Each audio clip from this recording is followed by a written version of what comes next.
Previously on the Fiona Apollo YouTube channel. Got any plans for this weekend? If all goes well, this video should be up by the 15th, which means I'll be letting loose in a rage room. I can hear the crunch of all that broken glass already. So, this is the price you pay for working through your frustrations offline instead of festering in online discourse. You beat the ever-loving out of an old washing machine, and then you can't bend down for the next 5 days. Who would have thunk?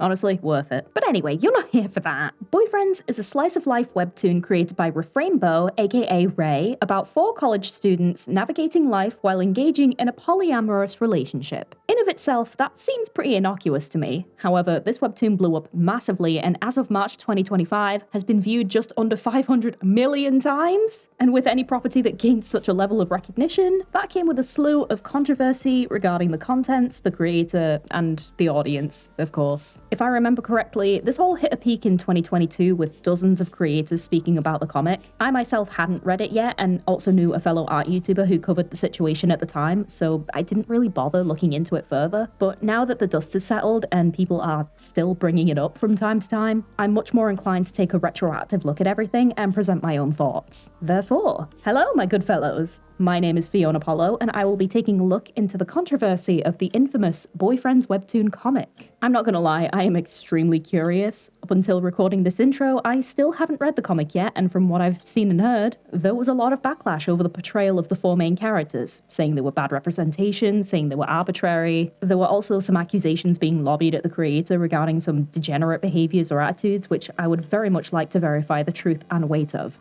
if any. So now that people have had a chance to get everything out of their systems during the initial blowout and step back from it, I want to take a tentative step forward and rummage around for myself to see if we can make sense of it all. Is the comic actually as bad as people were saying? Are any of the accusations warranted? And should people support or condemn it overall? Well, only one way to find out. Please note that any opinions expressed in my videos are purely speculative and not based in fact, unless evidence is given to state otherwise. I am one person with limited brain space, and my storage space is running out rapidly. Please send help. Anyway, let's dive in. Haha, psych. We have a sponsor to go first. Oh, you thought we were done with all that? Now, just bear with me, alright, because this will be the last one for a while. But today, we'll be giving a short review of the Veikk Studio 16 display tablet. Now, I might have mentioned this before, but if not, my current tablet is now over a decade old and is starting to pack in a little. So is most of my gear, to be honest, but what stopped me from getting a replacement for so long was more or less how much I paid for it. Actually, now that I think of it, how much did I actually spend on my old... Due to this, I was very pleasantly surprised to learn that the Veikk Studio 16 is actually a pretty affordable option for many digital artists, especially for a screen tablet. Within the box they send you, you get the pen display, a pen box containing 2 different sized pens depending on your hand size and personal preference, a pen holder, a pack of 28 pen nibs and 1 nib extractor, a surprisingly sturdy tablet stand, 3 cables, a 3-in-1 USB cable, a C-to-C cable, and an extension cable, a quick start guide, a drawing glove, and a cleaning cloth. Honestly, to receive all that for under £300 is pretty crazy, especially with the 2 pens. That really surprised me. Connecting the tablet up to the computer and setting up the driver also kind of blew my mind because it was more or less the easiest tablet setup I have ever done. It took 2 minutes to download the driver and I didn't even have to restart the computer. Like, I don't know whether I'm just old and all of this is par the course now for tablets, but I'm buzzing. This is actually great. Compared to my last one that required an additional plug socket as well, this one doesn't, which also makes it a much smaller energy drain. The tablet also features a scroll dial on the corner, which is made from aerospace-grade aluminium, as well as 5 shortcut buttons that can be adjusted quickly and easily to suit your method of working. The screen itself has a width of 15.6 inches at 1920 by 1080 pixels resolution, which is your typical video and screen size. That may be a minus for those who like to work in bigger resolutions like 4K, because it does mean the quality will look slightly diminished, but for me, it's perfect. With that in mind, I did find that I had to recalibrate my pen pretty much immediately, but again, it was a simple process and everything worked fine afterwards. My only potential concern with this tablet is the anti-glare screen, as anti-glare coatings can sometimes become fuzzy over time and have a reduced lifespan compared to non-treated screens, especially with repeated exposure to harsh light. That said, so long as you take care of your equipment and don't overwork it, I think you should be fine. I'd probably recommend not having it in direct sunlight and also not using an overhead light, as well as giving it an hour's break for every 4 hours of work in order to make your tablet last as long as possible. Overall, I am extremely happy with what I received and would very much recommend this tablet over multiple other brands currently on the market. So please consider checking out the Veikk Studio 16 display tablet today. Now, let's get into the actual meat and bones of this video, shall we? So, in order for me to give my full opinions on the comic itself, let's go ahead and actually have a look at it and see if there is any merit in its criticisms within the actual material, shall we? I'm going to read the comic first, give my own thoughts on it at face value, and then read into all of the controversy, because that feels like the most straightforward way to go about this. This section was originally going to be looking at both seasons of the comic, however, after just one, which in of itself was around 100 episodes, I had amassed just over 15 pages of notes, and there was no conceivable way this video would be out in time if I did the whole thing, so we'll be sticking to season 1. If that's an issue, then I'm sure we'll cross that bridge in the next section. If you want a video that looks at the whole comic, might I direct you to this one. These aren't going to be super in-depth notes about the episodes themselves, by the way, but more so just things I find interesting, irritating, or whatever on a personal level. There might be a couple of things I miss or don't talk about, but it's just my personal preference. Cool? Cool. So, first off, this art style is adorable. I can see why so many people read it and genuinely liked it. The art style is simple yet effective with that chibified pastel vibe that was really popular a few years ago. The designs are similarly impressionable and give you an insight as to what roles each character plays, and I have to say, even from the first episode, the color work is gorgeous here. Very early on as well, we're getting a bunch of episodes that are establishing the different archetypes for the characters. We have the goth, the prep, jock, nerd, you get the picture. Are they arbitrary? Yeah, maybe, but it's also, you know, slice of life, so it's not really all that deep. And as well as that, the comic also does a good job of establishing the personalities from the jump. Goth is a mischief maker who is both a grade A flirt and a supportive friend/partner. Nerd is an unsuspecting sweetheart who happens to land guys by virtue of being in the right place at the right time. Prep is a socialite who is also hilariously oblivious to other people's advances on him, despite proclaiming his desire for a relationship. And Jock is a flirty but good-natured all-around best boy. There is some very good groundwork being laid here that still allows for traditional qualities to be added in down the line as needed. I'm assuming that for a fair couple of readers, these characters come across as overly simplistic, which, again, is the point. As far as I'm seeing, this is an anecdotal slice-of-life comic about a very specific concept, read polyamory. So it makes sense to label the characters this way because they are meant to be interpreted as placeholders. Any readers who may align with a specific identity may be readily available to mentally insert themselves or other characters of their own preference within the narrative's designated scenarios, which is where a lot of the appeal and relatability stems from. This is a pretty run-of-the-mill thing in a lot of comics that follow this style of writing, and is a really clever way to get all manner of people invested, whether they were in scenarios themselves or want to use them as inspiration for an entirely separate fandom. Once we hit around episode 8, I'm assuming this is where some of the backlash probably kicked in, with it being revealed that Nerd carries around either NSFW drawings or comic books in his bag. I'm gonna hazard a guess that people probably got some tonal whiplash from this due to how cutesy the story's premise and art style is, in addition to Nerd's overall character portrayal up to that point. But at the same time, Goth has been shown repeatedly smoking, and there have been mentions of characters getting laid, so I don't know. Plus, webtoons aren't exactly a safe haven from that stuff. They're like anime in the sense that all manner of styles, genres, and premises may not necessarily reflect what's actually shown in the material. I can understand why that might take people by surprise, but to be so shocked by it that you condemn the whole thing is a bit of an overreaction, let's be real. Even as the webcomic is establishing everyone's interest in one another, it's pretty clear that they're, for the most part, respecting when someone seems unavailable, such as when Prep begins to catch feelings for Nerd. I know a few people who haven't had a chance to understand a lot about polyamory often liken it to cheating, and that's also a thing that's touched on within the comic as well. But even then, it's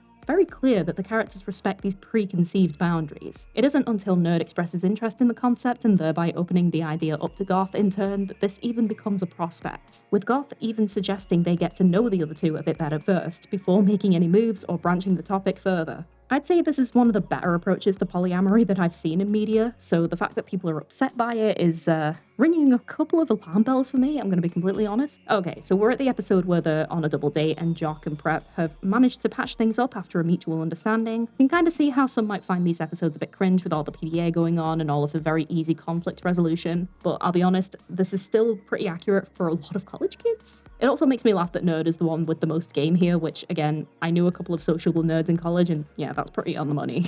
Yeah, I'm not gonna lie, I'm kind of loving the silly and teasing back and forth between all the characters. Nobody is pushing things too far, but characters such as Goth and Nerd still manage to cause a flirtatious touch of mischief, something that Prep and Jock are obviously very receptive to. I also like that there is some of that roommate banter going on too still. I don't know if something like this is all that common in certain parts of the world, mainly in the US, but here in the UK it's pretty normal for bros to be pretty fucking gay with each other. And this was also a really natural way for Goth to introduce his and Nerd's proposal to Jock without it feeling forced. The more the comic goes on, the more I'm really appreciating how decent the writing is. Sometimes writing a good slice of life can be more difficult than action or fantasy, where you can at least suspend your belief because the story is so fantastical with narrative distractions. Okay, so we're up to the bit where we come to Prep, who is the only one unaware of the polycule proposal, feeling a reasonable amount of anxiety over liking someone else despite already having a boyfriend and deciding that the thing to do is talk, which they do. And honestly, this is a really mature and proactive approach, and props to Ray on how this was written. Even with the other conflicts in the story being resolved so quickly, they are still engaging to read, at least in my opinion, and it doesn't feel like there is any need for the situation to be exaggerated or sensationalized. This is an extremely well done slice of life story. Like, I'm actually very, very confused. Like, what is everyone's problem?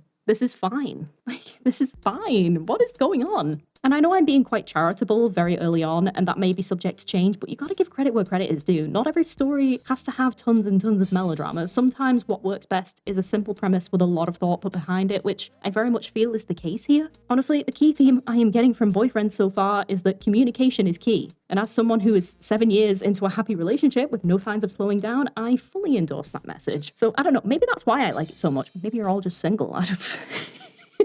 Ignore that, I don't mean it. So you know how I said before it was hilarious that the person with seemingly the most game is Nerd? Prep being completely oblivious to how much the people around him like him and even go so far as to have slept with Goth as a freshman while still not getting the memo is also a very strong contender. So even with the complete lack of knowledge on poly relationships between the characters, the theme of communication is still going strong with them all immediately putting their heads together to note down some ground rules and boundaries with pre-established experiences. Which again, big props. This comic also feels like a really good introduction to this stuff for people who want to learn alongside the characters. We also move along after this to the group's first date, where we get to see how some of our pre-existing notions of the characters can be flipped, such as with Jock being the one to be easily startled in a haunted house. I like stuff like that. I like role reversals. I think it's sweet. Nerd still needs that bit of reassurance from the others, like with Prep. It gives us a really good insight to how some of the inner workings within the polycule will progress from here. Also, the awkwardness of them all just leaving and feeling dumb for not knowing how to kiss first and just electing not to was really endearing. Following on from Prep's initial obliviousness, this does give us some insight into Prep and Goth's dynamic as well, in addition to highlighting just how long Goth has been smitten with Prep and the extent of that adoration, opting not to push him into anything but also coming to terms with how he absolutely should have been more forthcoming with his own feelings is just, mwah, I love it. Seeing just how each relationship functions and unraveling more about their dynamics is something I am really enjoying seeing evolve. And here we come to the actual bane of all student life. Actually doing your classwork. So this is where we get to see how all the boys band together when Nerd has a stressful day and needs support, which again is communicated. Sussing out a feasible way to resolve the problem, organizing a study group. Oh, now we're transitioning into some Pride episodes. I don't know why that surprised me, but you know, just ignore me. The way I'm seeing this comic is that it feels akin to an intro to in-depth LGBTQ+ themes shown to us with the polycule. For those who may only know about the basic gay, lesbian, bisexual, transgender identities from the acronym, I think this is really valuable. In addition to that, the author is from, I believe, Indonesia. I can understand why they went at it from this angle. Oh, this is cute. So someone tried asking all 4 of them out during Pride. They politely turned him down, but still offered him to sit and drink with them. That's really cute. Also, pairing the interaction with a 4th wall break. Me like you very much. Oh, here we go. Okay, so yeah, these are all taking place in the summer. This is the obligatory beach episode. Oh, okay, I know some people probably find this cringe, but Nerd being a little closet pervert towards his boyfriends is so endlessly entertaining. And I also like the subtle acknowledgement towards Goth's transness. That's really sweet. Moving swiftly on, what I mentioned previously about communication and reassurance still rings true, with us getting some nice insights into how the boys are figuring out their relationship and improving how they talk to each other. With the roller skate date, for instance, Nerd is being encouraged to be more direct with his wants, as opposed to trying to cutely manipulate the others to get his way. Right after, this is also broached in a physical sense with Goth, who seems to have an aversion to being touched. Jock, however, takes the initiative to spend time with Goth to try and break down those walls that he seems to have built around himself, which is a really encouraging thing. It's nice to see when a character who is often so hypervigilant finally lets the guard down. It feels like a breakthrough, you know? And you see this happening continuously in other ways. Prep has his own moment of vulnerability where he admits that he enjoys the quiet moments of domesticity. It might be something of a small moment, but the impact of the scene is really felt, and it's a really warm feeling. It's looking at scenes like this where I have to wonder what could be so mountainous for people to incite a hate mob around this story. It's mind-boggling. I know I keep going on about it, but it really is. Like, I'm genuinely struggling to find anything that is wrong with this comic. Is it a little bit run-of-the-mill? Is it a little bit boring? I'm not finding it that way, but I can understand why others might, because slice of life isn't everyone's cup of tea. Okay, this has nothing to do with the story, but the Animal Crossing art style with these guys is so freaking cute. The intervention is pretty hilarious too. Oh, we have a girl version of Goth? Actually, now that I think, there was another girl character a while back, like, who looked very similar to Nerd. Are these girls going to be the femme equivalent of the boys? Are they going to be, like, in a polycule too? Actually, yes, I do remember this. I've seen this. Okay, so that is actually going to happen. That is adorable. Okay, so I think this bit in particular feels like a stretch in terms of Nerd's combined innocence mixed with this, like, perverse curiosity with the whole misunderstanding of the club activities. I can see why people might take issue or cringe at this. But again, that's kind of the point of this particular one-shot setup. It doesn't really work if you don't exaggerate the story in some places. Stop everything. There is a cat. There is a cat. There is an adorable black cat with one eye. Sorry, I'm getting emotional. I love cats. I really love cats. I also have a habit of buying too many treats for my dear girl, her ladyship Stanky Pants. Here she is. Look at my cat. Look at her. Look at her. Look at her. Look at her. Look at her. Why am I turning Nigerian? Anyway. Okay. The whole frosting thing is a little risque. I'm noticing that a lot of these jokes are being used solely with Nerd, which is the only thing so far that I found somewhat off-putting. If it was evenly spread amongst the other characters, I may not mind as much, but yeah, I'm not overly fond of this. Also, the whole cupcake euphemism in particular hits a little too close to home in terms of a certain community. I'm not going to say anything about that. Oh my god, we get another cat. We get another cat version of the character. I love this. I'm so sorry. I'm so obsessed with cats. I'm sorry, I'm thinking about cats again. Oh, okay. So I kind of expected it to tackle families at some stage, and I'm glad we got to Jock's first, since his gave the vibe of being the most accepting for some reason. I don't know why, but the fact that his mum was just like, 3 son-in-laws? Hell yeah, gimme. Like, with no issues was hilarious. Is it realistic? No. Do I care? Also no. I love it all the same. Well, actually, I don't know. It'd be accurate for someone like my mum, so maybe it's someone's realism. Okay, Jock's sister is one of the lady counterparts. Let's go, lesbians. Let's go. All the designs are adorable. And the distinguished lesbians versus disaster gays is so funny. Not always the case, but amusing all the same. I'm assuming this is where people started to say that things were getting unrealistic or cringe, maybe, I don't know. Well, to all of that, I say I pity your lack of ability to have fun, which is the real cringe, because I'm loving this. This is the kind of slice of life stuff I vibe with because it's equal parts outlandish while still being grounded with those themes of placing importance on boundaries and communication. So, the things that matter. I also do like the girls are bringing in some fresh dynamics to the story, both with their own relationships to each other and their relationships with their male equivalents. It really helps to keep the narrative interesting. The two preps have a historical rivalry with one another that stems from high school. The Goths are part of the same social club. Boy jock and girl prep briefly flirted before the boys got together. It's intriguing just seeing how something like adding in character gender bends can switch up elements in a story and open up even more possibilities. Kind of crazy. Okay, so even though the overly perverse aspects of Nerd's character aren't my cup of tea, they can still be funny in passing. Commissioning your lesbian counterpart for a smutty fic of you and your goth boyfriend. Again, not my thing, but it is still an amusing concept and pretty in line with everyone's characterization, so I can't bring myself to be too mad about it. And we get a really cute mermaid AU out of it, part of an in-universe collab between boy goth and girl nerd. That is such a cute idea. Moving on, we still see even now that the narrative places the importance on the theme of communication, but this time with a more platonic angle, not just in romantic relationships, but also in familial bonds. Jock's big sister, we'll call her Girl Jock because, but yeah, she's a star athlete. She treats Jock like a little kid, and upon seeing that it bothers him, Girl Goth offers to speak to her about it. Also, can we appreciate how fabulous the outfits are in this comic? I'm getting so much fashion inspo, it's actually crazy. Okay, so the Christmas segment is also really adorable. It has a little nod to those who don't typically celebrate it, which is nice. You have the Goths putting up their own spooky spin on the season, and we even got an ode to the infamous Virgin Killer sweater. What else could you possibly ask for in a time of giving? And We're wrapping up the first season with a New Year's party, and one more attempt at that four-way kiss. Doesn't quite happen, as to be on brand, but overall, season 1 is actually a pretty solid narrative in my book, with great art, writing, structure, and thoughtful character dynamics. Like, am I being favourable? Am I being charitable? Like, yeah, sure, but that's because I actually really like mundane slice-of-life stuff. Like, one of my favourite properties is Bee and Puppy Cat. Give me a break. Yeah, so like I said, I'm not going to do a whole other season because that's too much, and this more or less gets the point across, but I enjoyed it thoroughly. I don't know, maybe I'm a lesbian who's too charitable and doesn't know what she's talking about usually, but I suppose the only way to find that out is to stop delaying the inevitable and go through the supposed controversies and critiques of the series. So let's go. So it's safe to say I like it, but that said, I'm usually pretty charitable towards most media at face value until I've had time to truly think it over. So I'm curious to see what could possibly have tainted things so badly. This was a date? I've been looking like a loser this whole time. I gotta look cool. College boys. Wow. I think I get it now.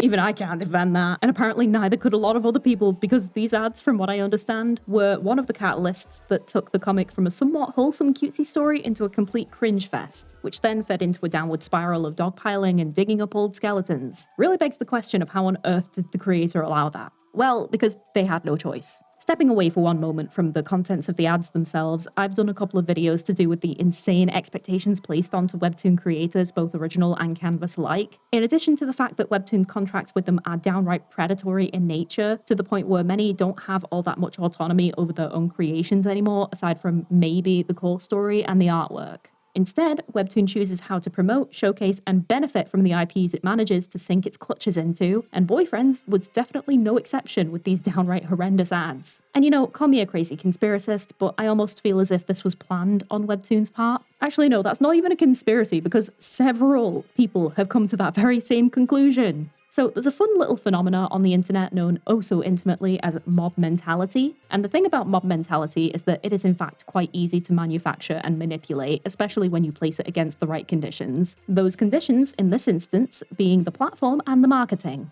Webtoon is notorious for people coming to mass downrate a comic for whatever reason on the website, coupled with the fact that many people are especially brutal towards Webtoon originals because they've come to expect a certain standard of work if a story is indeed chosen to be paid for and promoted by Webtoon itself. I'm pretty sure Webtoon actually knew that creating these ads in such a way would stir up a hell of a negative press in the form of rage bait, because it would drive a significant amount of traffic to the site, no matter what the actual reception would be, because there's enough material on Webtoon that the haters would be able to find something else that aligned more with their taste, and balance out that bad reception with a more positive reception elsewhere. It's a really scummy tactic, and it's also not just confined to Webtoon, sadly. We YouTubers do it as well. A few of you likely saw my video thumbnail and couldn't decide whether I was supporting or condemning the series in any way, which unfortunately is how we sometimes have to play the game if we want to pay bills. I'm not proud of it, let me make that clear, but unfortunately you do what you do to get by. There is no ethical consumption under capitalism and all that. One of the most frustrating things about marketing is that, sadly, all press is apparently good press. Look at how many videos, posts, memes, think pieces, and otherwise have spawned about the comic purely because of its stance as a supposedly cringy or derogatory property, ripe for the pickings for those who stand in opposition. There are way too many to count, and more are still coming out. And what also didn't help matters is that just as many people wanted to defend the series or explore and analyze whether it is in fact any good, almost as much as those wanting to exclusively clown on it and analyze whether it is in fact any bad. And then you also have people in the middle who never would have even heard of this comic had this mob not been so absolutely gung-ho about it, and who also end up taking part in the conversation, and it ends up just feeding into this big old cycle of tomfoolery and uselessness.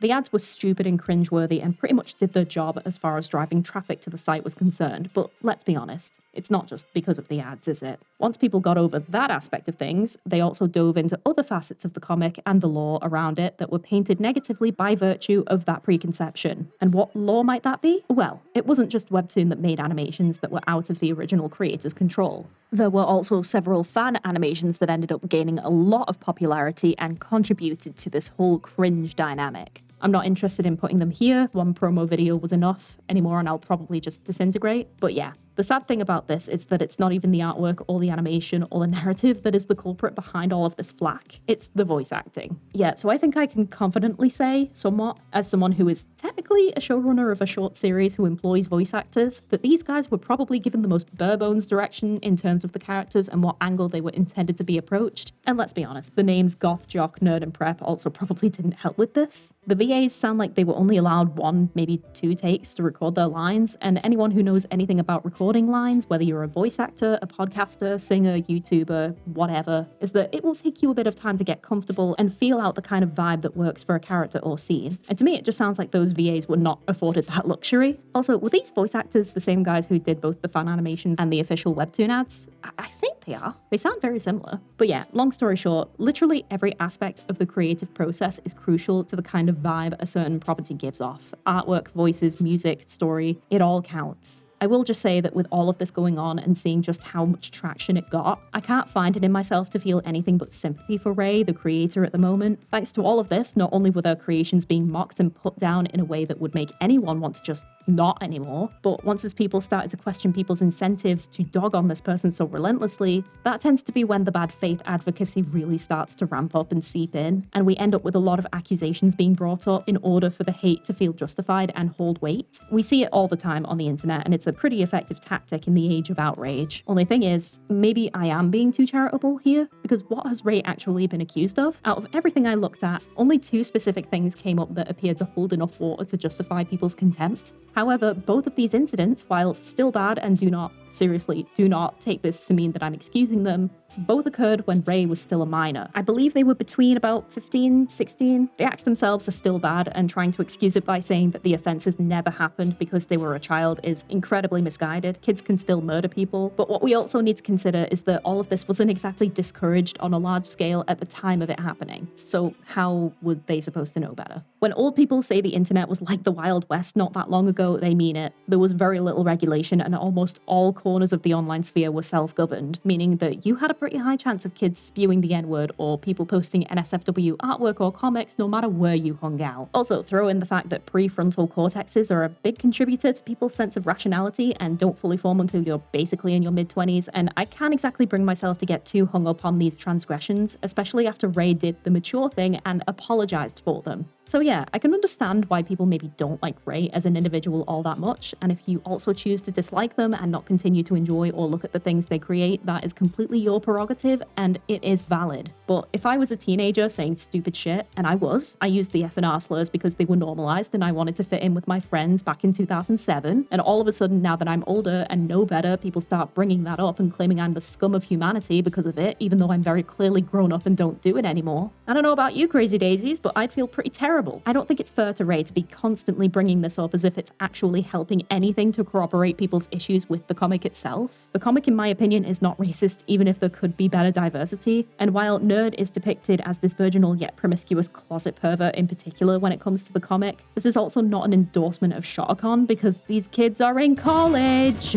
But with that out of the way, I did also want to go into other more minor issues people have with Ray and the comic. So let's do a quick lightning round and try to get through them as quick as possible, eh? Alright, so I've taken the liberty of listening to several analyses and critique videos and listed out as many grievances as I felt were relevant to address in a quick fire round. Ready? Let's go. The comic is stereotypical. It's a slice of life that is incredibly anecdotal and casual in its storytelling and isn't intended to be based in reality. Trying to apply real-world logic to something like this is already a losing battle because the comic isn't trying to be realistic. It's supposed to be cute and idealistic towards a very specific concept. Also, if you want something realistic, watch reality TV. Are you a glutton for disappointment? The characters are boring. I didn't find them boring. Just because you find them boring doesn't mean everyone else will. Kindly learn some media literacy and try to understand that not every piece of media is trying to achieve the same thing. Maybe go watch Naruto or something, I don't know. The comic is horrible LGBT rep. Says who? Says who? Nameless anime icon number 2006. Not me, your friendly neighborhood ace lesbian. I think this comic is hilarious gay rap. Personally, I know many a twink who behaves like this. I don't know about you guys. If you don't know a single queer person who even jokingly bemoans not having a partner despite constantly being woefully oblivious to many a bachelor's advances every now and then, maybe that's a sign that you either need to stop taking yourself so seriously or make some more queer friends. Or both. The creator is a fujoshi. For those who don't know, a fujoshi is a Japanese term that literally translates to to Rotten Girl and relates to women who consume and fetishize content surrounding gay men. So first of all, the creator is transmasc, so this choice of wording is just incredibly transphobic because of its insinuation that Ray is a woman when they are not. Second of all, I find the persistence of this perceived fetishization to be quite flimsy because it's played for laughs in the comic quite consistently. Also, the characters are in college, not high school. I keep saying this. Like, I get that for a lot of people these characters are 18 or just a bit older, which definitely feels sketch when you're seeing them portrayed with pseudo-sexual connotations juxtaposed with this like cutesy art style. But again, this takes place in college, which is typically when people are figuring a lot of stuff out in terms of sexual identity. And what do some people get up to when that's going on? They experiment a lot. College kids, be nasty.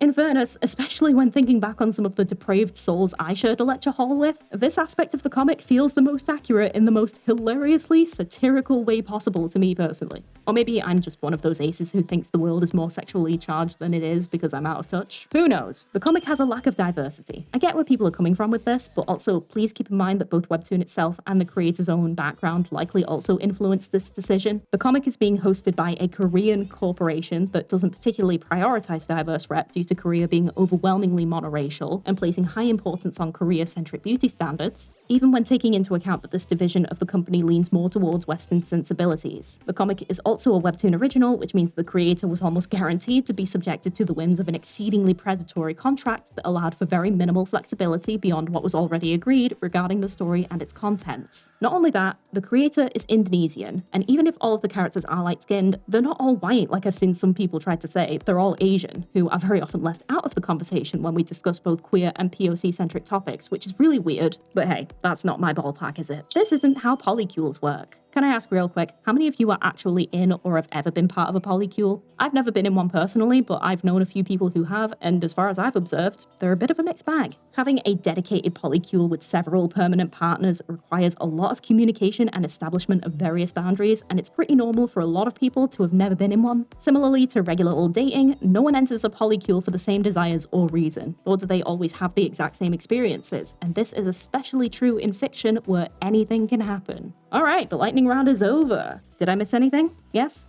Too bad. Let's keep it moving.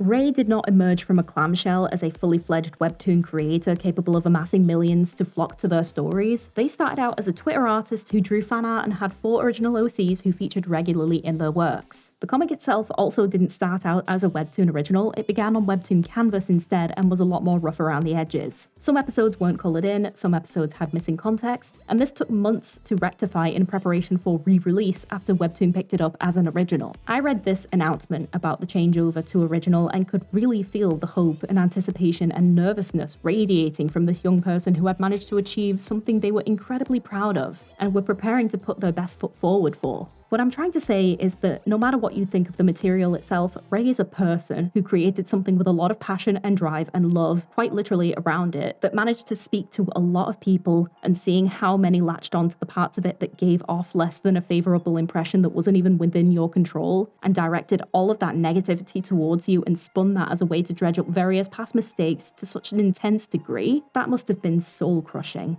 Doesn't matter how popular the comic got or how many views or how much revenue all of that brought in, is being treated in such a way worth it? And is it worth it in kind to shit all over an individual person's hard work like this? I don't think so. With all of that said, I just wanted to urge anyone watching to have a good long think about what they say or do when regarding something like this online. Is it worth bringing up the stupid edgy actions of a 15-year-old from 10 years ago just because they made a thing you didn't like? Is a thing bad or problematic or morally dubious just because it isn't your cup of tea? And even if the creator did do something bad in the past, but there has been significant time since that situation and they apologized for it and have shown clear signs of growth, is it really relevant to bring that up as some kind of gotcha to prove how this person has been horrible all along? I think a lot of us online still have quite a bit of growing up to do, and this whole war on cringe very obviously isn't the way to go, is it? I hope this at least urges people to stop and think about why they may want to be so reactionary towards something in the future. But for now, this is where I leave you. Thank you so much for watching, and I hope you enjoyed. What do you think of the webcomic boyfriends? Like it or not, please let me know. Thank you as always to my amazing patrons. You guys have been very patient with me the past few weeks, and I dearly appreciate it. Thank you. Thank you to my YouTube peeps, Jesse Sparks, Manuel Legzon Gonzalez, Ash Valentine, Mystic Mind, Lauren R., Pedantic Cat, Ed Boy, Hero Sky Arts, and Stephka's Doodles. And an extra special thanks to my indie production supporters, Morgan LaFay DeThin, Matty A, Kiyoshi, and Roundcat. After this video is up, I'm actually going to take a backseat from long-form videos, as is usually the case in April. It's my birthday month, and I've been working overtime with all these sponsored videos, so I'm going to shift focus over to short-form for a while because, well, I miss doing silly little OC sketches, and I want to dedicate more time to promoting my short series Mint and Friends. So please consider checking that out. It's plenty cringe, just how we all like it. And I also just need a break. I'm going to break down if I don't have a minute. Stay safe, everyone, and I will speak to you all very soon. Bye! I can't fucking see. I can't fucking see.